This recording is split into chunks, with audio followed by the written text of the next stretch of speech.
How you doing, YouTube? Matt, Massive Beer Reviews, back with yet another review. Yeah, a little bit of Chicago Milkshake IPA and a fucking 375 milliliter bottle. That's fucking weird. In the form of Marz Brewing's Melon Sorbaze. Killer fucking label. This is, I think, the second or third Marz beer that I've reviewed. Last time I did a bunch of Chicago beers. Beer mail form that came from my buddy Beers in the Burbs. Go check him out on the Instagrams. But this one comes courtesy of Chuck. Thank you very much, brother.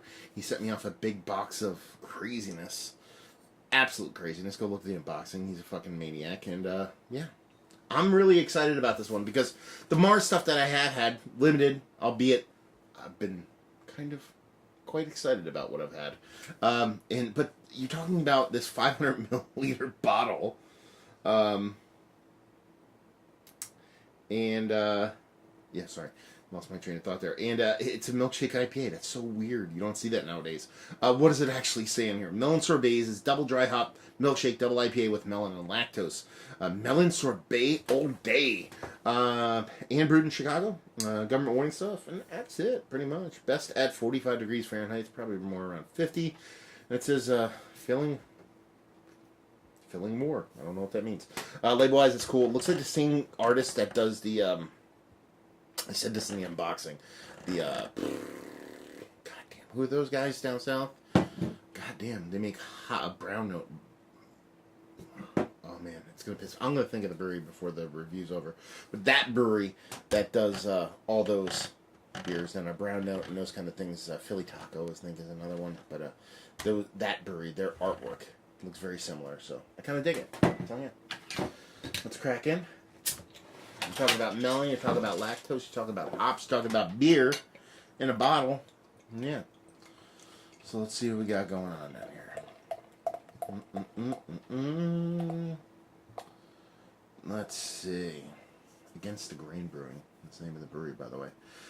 Yeah. I mean, she looks a bit darker than your typical kind of milkshake IPA. A little bit more kind of rich, kind of orange in color.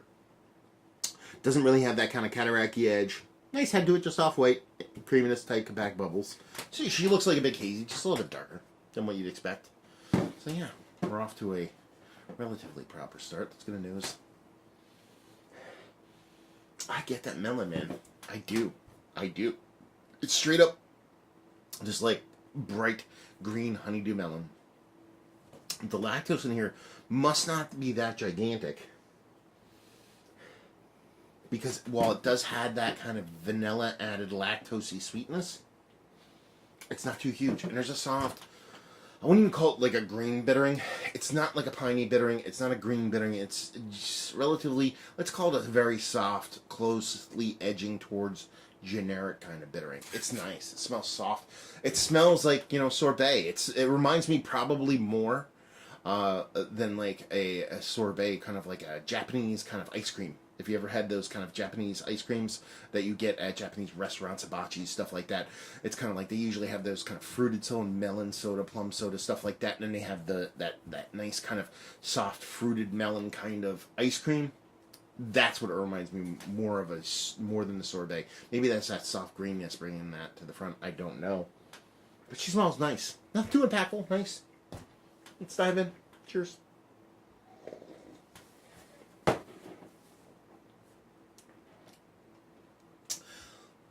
The amount of green melon in this. Bonkers. Absolutely bonkers.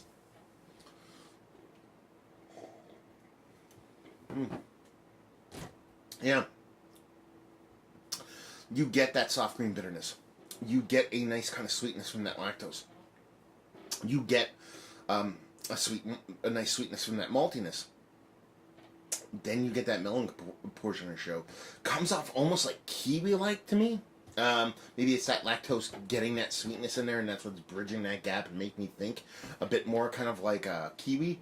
But man, it's bright and it's green. It tastes fresh. It tastes like melon juice. It doesn't taste like melon flavoring or something like that. It tastes like legit spritz squeezed melon juice inside a kind of a soft milkshake kind of IPA.